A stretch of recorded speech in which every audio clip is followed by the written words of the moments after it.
G'day, Professor Joseph Drew here. I'm here to talk to you about the new system for calculating the rate caps in New South Wales, where we have a cost index, and added to that cost index is a population growth factor, which together are supposed to represent the demand for new expenditure on local government. As I will explain in this video, the cost index isn't as accurate as it should be. Population growth doesn't measure the demand for new services and the pressure for new expenditure on local government as well as other factors would.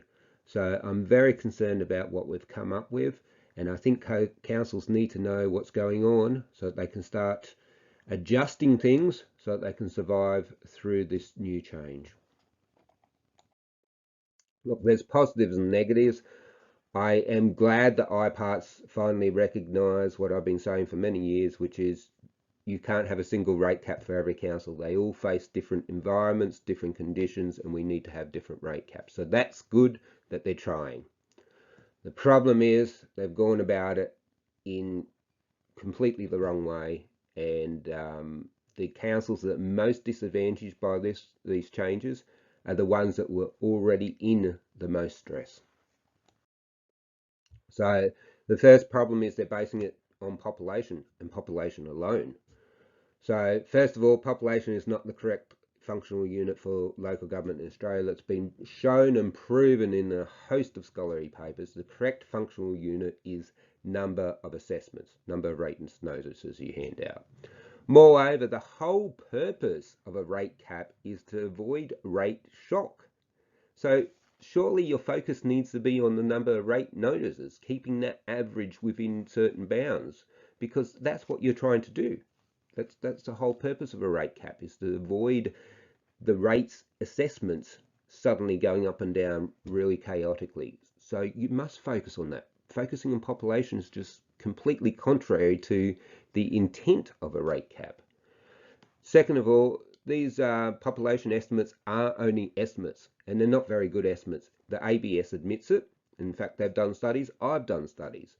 In large local government areas, the errors in intercensal years, so they're years between censuses, about 2.4% in a large local government area on average. In a small local government area, the ones that are at most risk in terms of financial sustainability, the average error is 15.6%. We can't rely on these figures. Now, how is it calculated? Basically, ABS gets the census data and they make adjustments every year based on changes to enrolments, changes to Medicare details, things like that. Now, if you've moved, you know that sometimes you don't get around to changing the electoral roll or the Medicare details until you have to go to the doctor or until the next election comes up, and some people don't even do it then. That's why the error's there. It's not the ABS's fault, but the error's there and it's extremely large, and if we base our rate caps on this, we're going to end up with rate caps that don't reflect the actual needs of local governments.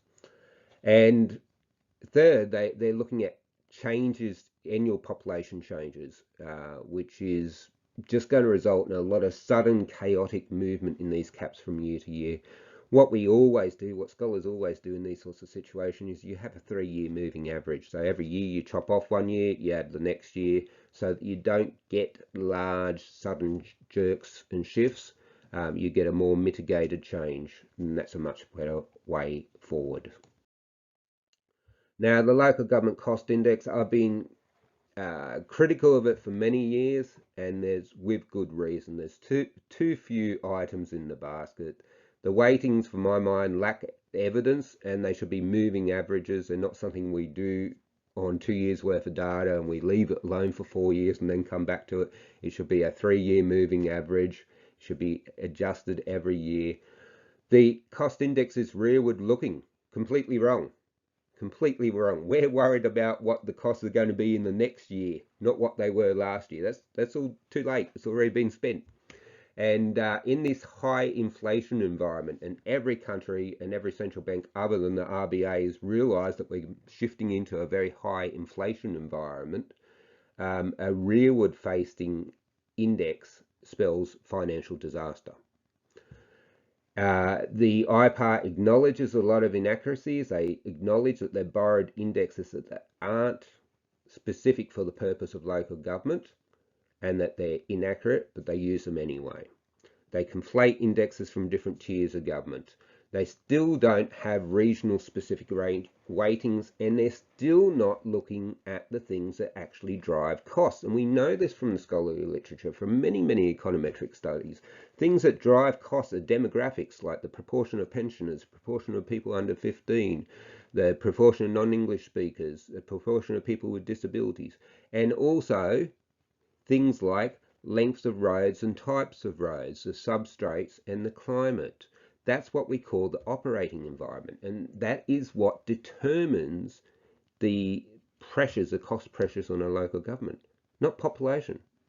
So completely wrong, and I'm very, very concerned about the implications for financial sustainability. There was already half a dozen councils I held grave concerns for. This is going to put a lot more communities very close to the edge of the financial abyss. So if you're one of the key decision makers, I hope you'll get in contact with me or another expert if you don't want to speak to me, to find out what the problems are and find out how serious the potential damage to financial sustainability is regarding this new way of looking at the rate caps. As I say, there's two distinct problems. One is that our local government cost index has never been fit for purpose, and that's not IPART's fault. We need to put the right resources in and get that done properly. The second problem is this growth factor based on population ignores all of the really important environmental conditions that really drive the demand for future expenditure. Now, the two types of communities that are really going to be disadvantaged by this scheme are the two communities that are already struggling, who are already experiencing big problems. That's your rural communities and fringe communities and retirement areas, seaside areas like Port Stephens and the like. Both of them have declining or pretty stable population growth figures, so they're going to miss out on that growth factor. And yet they're the ones that have this huge demand for services because of the lack of population density or because of the demographic profiles, age, and the needs of those aged residents. So this is very concerning. So in conclusion, please review your financial sustainability. Get a real expert though, not these dime a dozen commercial consulting firms. You're wasting your money. Do not rely on those financial ratios, they'll fit for the future financial ratios. They haven't predicted financial failures in the past and they won't predict them in the future. Most local governments who fail financially don't even realise what a mess they're in. The ones I'm concerned about don't seem to realise what a mess they're in. Do not rely and take a sense of false comfort from those 7 little silly ratios that the New South Wales government uses. It's not enough, and their benchmarks are just completely arbitrary and guesswork. Please seriously consider your need for an SRV. It's already too late for the last round, and the delayed elections meant that a lot of councils put it off in a year, and that was a big mistake, and that put a lot of councils at risk. But I would imagine we've got a couple dozen councils that need to be putting in an SRV next year, need to be indicating next November that they're putting in an SRV, and a rather large one. And it was already a problem, but this new IPART rate cap has made it a huge problem. And please get advice from bona fide experts, and I appeal to the Minister and the peak bodies. Look, get in contact with me or another expert, someone like Professor Brian Dollar, if you don't want to talk to me, and get some good information and make better decisions, because this spells disaster. Councils, please flick this video around. I'm only here to help, nothing else. I'm not trying to grind an axe or score brownie points or make any money or anything else. I'm just trying to help, and this is a serious problem, and we need every council to know about it. And please try to get your hands on a copy of Saving Local Government. I get no commission from the book. I got nothing out of writing but the book. I wrote it because it's got this sort of information in that you desperately need, and you need to get your hands on a copy when it comes out early in the next year, so that you can start dealing with this financial mess that's been foisted on us. So thank you very much for your time, and look, good luck.